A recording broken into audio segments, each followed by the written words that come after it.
to Benny's Sake. I'm your girl Benny, and today I'm bringing you yet another review of Love on Stage. If you haven't already checked out Kev on Stage Studios, I don't know what you're doing with your life. I promise you, the content there is just like exquisite. It is top quality.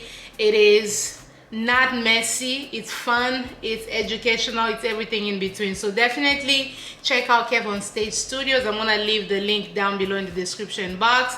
If you haven't subscribed already, please go ahead and subscribe so you never miss any of my videos. Give this video a thumbs up if you'd like it, and let's go ahead and get started on this review because I have some thoughts. We have a lot to talk about, and as we discuss all of my notes, because child, I have a lot of notes. I literally took a whole bunch of notes as I was watching. So as we talk through those notes, I have some fresh comb. I'm gonna just be peeling it off, chopping it up, doing all of the things. So let's go ahead and get started. First couple that I have down on my list is Nate and Chandra. Now this is the second half of their date.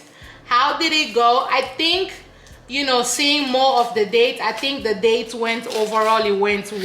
They went through the list of all the items they had to show, from things from their childhood, whatever they received last from vacation. So they had like different things they had to show. And I think that activity in and of itself just brings about different conversation. Like I got to learn that, what's his name? Nate, he had been in a marriage before, like I'd mentioned previously. And so he kind of put his dreams on hold. He wanted to make sure that he had enough, finances to support his then wife and children. So now he's trying to focus mostly on his career, as far as like wanting to be an actor, which I thought that was great. Follow your dreams. It doesn't matter the age. Live your life, do the things that you need to do. I feel like though when he was saying it, he was almost like dragging the point. And I'm not sure how she necessarily felt about that in particular. It felt as though he was making that point. He was just like, oh, let me put on this hat. No, he put on a wig.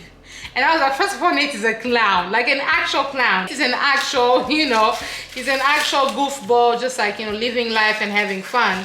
But so he essentially, I feel like he was just dragging that process. I'm like, okay, Nate, get to the point. And I'm not sure how, she herself was feeling about it, but he finally got to it, and he provided an explanation as far as like, I really did, put my family first, because if I wanted to chase my dream, I wouldn't have had the money to actually support my family, which I think is admirable. And I also think it's important that, you take care of your own, but at the same time also don't get lost in the sauce. Like this is still your life, and you still need to live the said life. So I really am glad that, see my cone? I really am glad that he's kind of like, chasing his dreams right now. And she was very receptive. They just talked through it. I learned a little bit about her as well, as far as, how much she loves butterflies, and just like the reasoning why she loves butterflies. She loves this idea of change and just like what it brings about, which I thought was like very cool. I think both of them, they're just like in this stage of their life where they're listening intensely. They're, they give each other, the space to actually just like talk openly and not have to feel like, they have to hide or go through any of these like, extra stuff. Like they were talking, and it was almost like they were open, but they didn't get like too deep where it was a little weird. There was like, they were open. And he was very sweet. Nate was very, very sweet towards her. He got her a couple of gifts. They spoke about how she kind of has full custody of her 9-year-old brother. It was a whole story. I'm not sure I remember exactly the story, but she has full custody. And he had mentioned in his interview that he kind of has an issue with dealing with a woman that has children under 16, but given the circumstances, he really understood, and he thought it was admirable, so much so that he got them like, these 2 little flowers. It was just like sweet. Nate definitely, took his time to make sure that Chandra was comfortable, which I did appreciate. Now, from my last review, I had said that I'm not sure how I feel about both of them. Now, how do I feel? I feel like they're putting in effort, and if they continue on this path, this could be something really, really beautiful. They exchange numbers. So they were communicating after the date, had ended. So things are looking good for the both of them. I want them, like I said in the past, I want both of them, I want everybody on the show to be successful. And if again they continue down this path, they do have a chance of making it. He did make a comment though, Nate. He made a comment that I just kind of like thought about. I'm not sure if I'm reading too much into it, but he had said how he had accomplished a lot of things without any help from like anybody, which, on the surface is like, okay, kudos to you, you're independent. But I also want to make sure that that's not something that's a trend. You know what I mean? Like everybody needs help. Everybody needs community. If they were to be together, I would hate for that to be a thing of like, you've been single for so long that you don't know how to just allow other people to be there for you and like do things for you. Like it's okay, you can chill out and receive help and receive all of those goodness.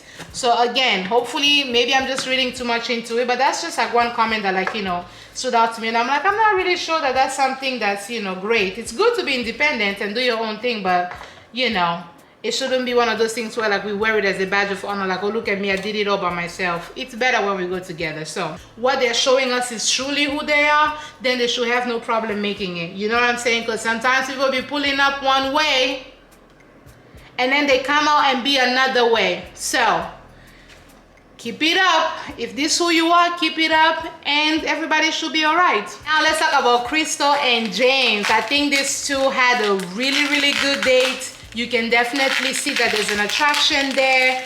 James is really intentional. James is really putting in the effort to make Crystal feel valued, to make her feel seen, to really make her feel like she is all that in a bag of chips, which she is.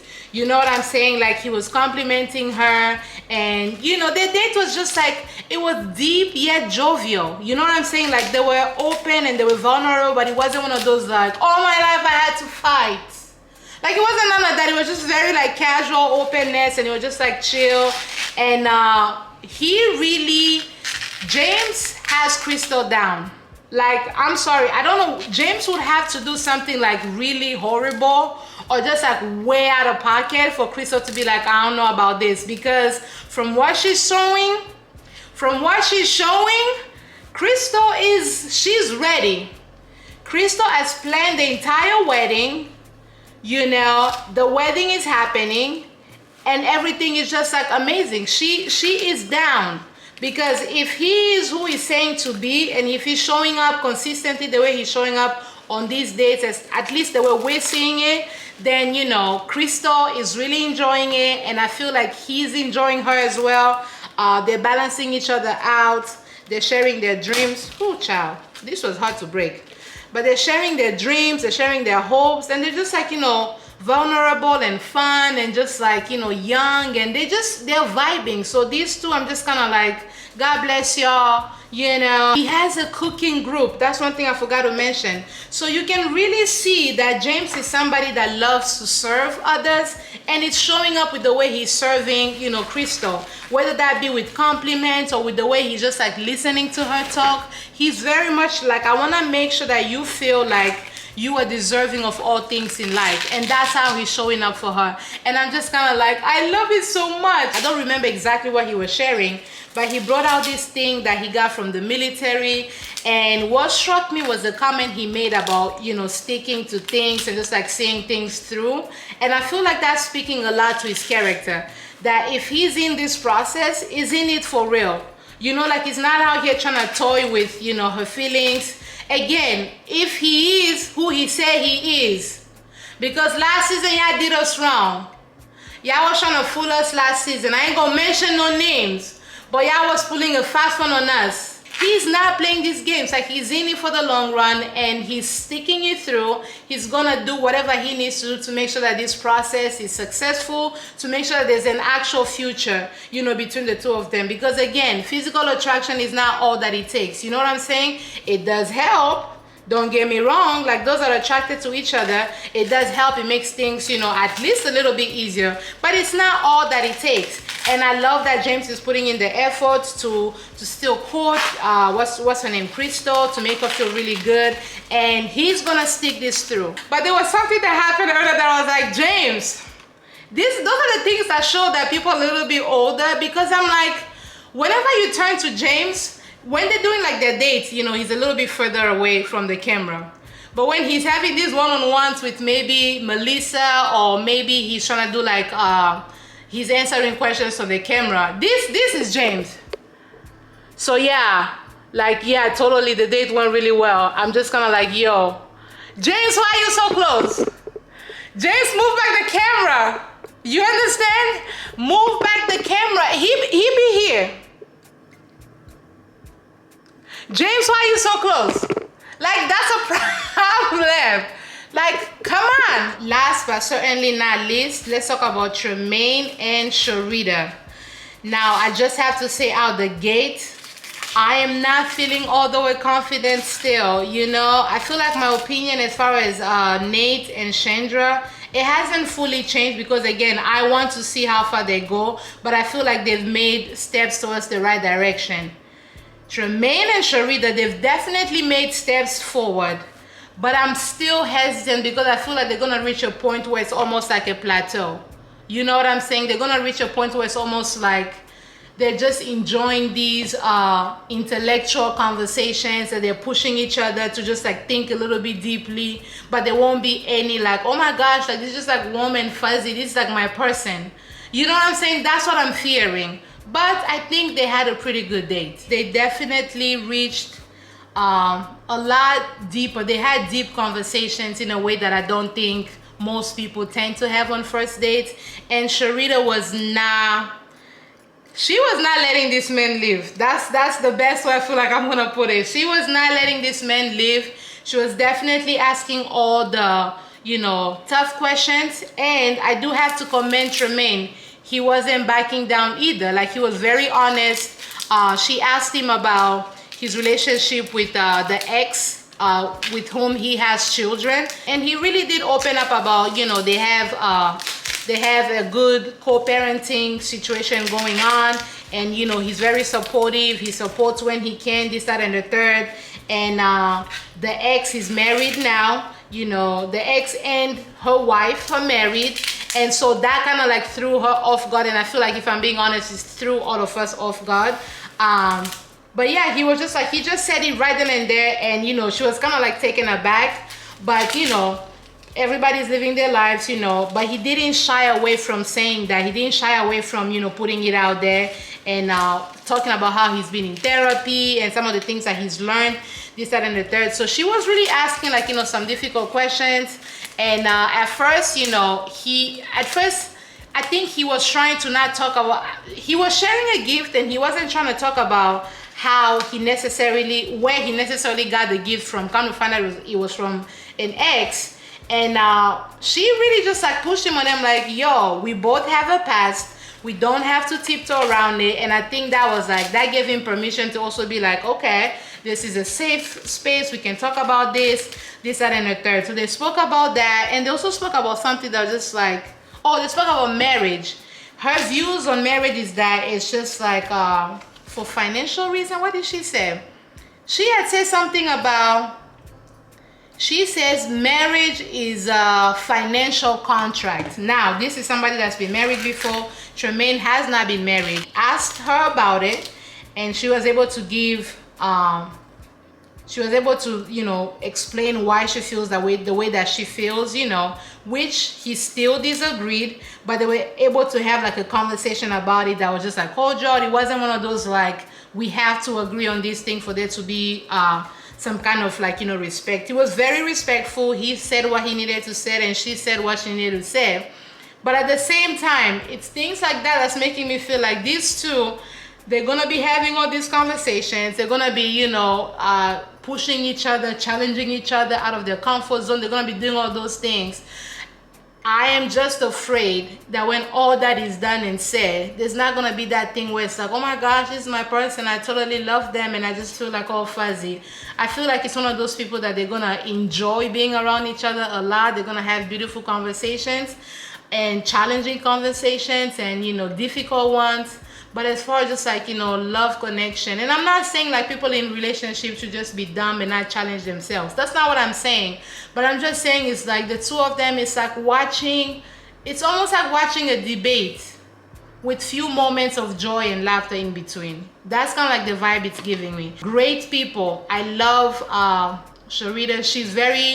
She knows what she wants. She is who she is. She's not backing down for anybody. And I love a woman that can stand 10 toes down. Like, stand in it, don't tiptoe. You know what I'm saying? She stands in who she is. And Tremaine also, he's standing in who he is. He's not shying out from being who he is. She did mention that she appreciated that she got to see a little bit more of Tremaine and who he actually is outside of, you know, the IT nerd type kind of vibe. So I'm glad at least, you know, some of the things that she's asking for, that she's able to see and discern, you know, the kind of person that he is and how, you know, whether or not they're gonna vibe. So I do like that. I want to make sure that I'm clear. I'm not saying that these people should not challenge each other. You know what I'm saying? Like, it's definitely healthy to have these challenging conversations and this, that, and the third.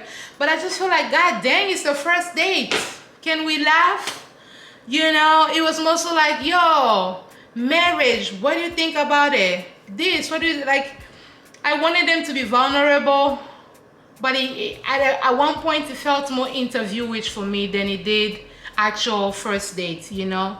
And there were definitely moments that were light when, you know, she showed her puppy. That was really, really light and that was beautiful. But then for some of them, it just kind of felt like, you know, they were just talking like different topics, just like this and then this and then this. And I'm just kind of like, where is the commonality? Where is the little bit of that, you know, just like mellow joy and just vibes. Alrighty, there you have it. Those are my thoughts. Let me know, am I missing anything? Am I bugging? Am I overthinking things? Let me know down below. Again, if you haven't subscribed, please go ahead and subscribe. Turn on the notification bell so that you always know when I upload. And be sure to check out Kev on Stage Studios app to watch this show along with me and many other shows by Black creators, producers, and everything in between. Okay, I'll see you on the next one. Bye, Z.